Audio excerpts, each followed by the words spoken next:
Starting with Donavan Emery, the android and himself. This is a modern-day sci-fi adaptation of the picture Dorian Gray by Oscar Wilde. It's gothic horror, it's psychological horror, it's dark romance, it's dystopian. Dark sci-fi, dark drama, graphic horror, dark comedy, contemporary adaptation, LGBTQ. I do classify this technically as an LGBTQ script. I mean, it is Oscar Wilde. Yes, the film revolves around everybody's favorite, lovable, twink billionaire Donavan Emery, who befriends Dr. Brian Townsfeld, who is a brilliant scientist and bioengineer. He's very emotional, and he invents a custom one-for-one prototype humanoid android that can suspend the human aging process for those who reside on the highest levels of the social ladder. And then there's Maxwell Stone, who's Dr. Brian Townsfeld's sort of friend, sort of associate. He's kind of like Elon Musk if you crossed him with Arliss Lovelace from Wild Wild West. So in other words, he's Elon Musk. Essentially what Donavan Emery, the android in himself, is it's taking the picture or painting from the picture of Dorian Gray and it's replacing it with a humanoid android that is created with the DNA of a subject, and it ages for that subject in a outer form that is pretty much identical, but the difference is that the android ages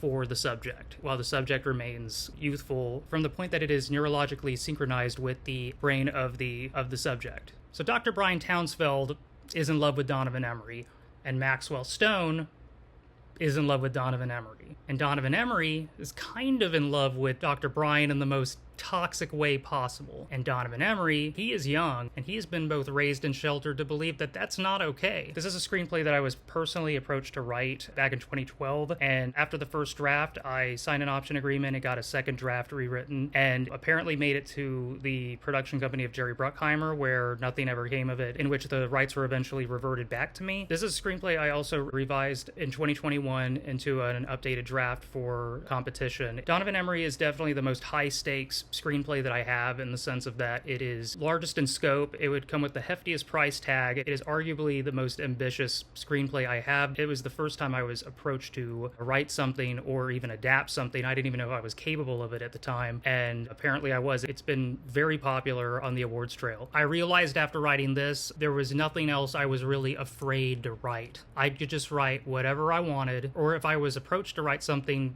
back then, I would have been all in. I would have been up for the challenge, because this was challenging.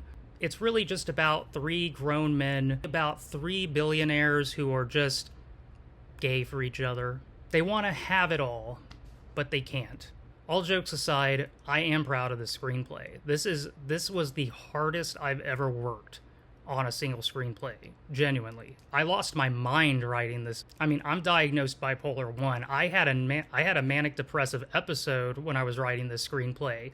And writing the third act on a manic episode really influenced the energy. This is the screenplay I wrote that really helped me find my voice as a writer.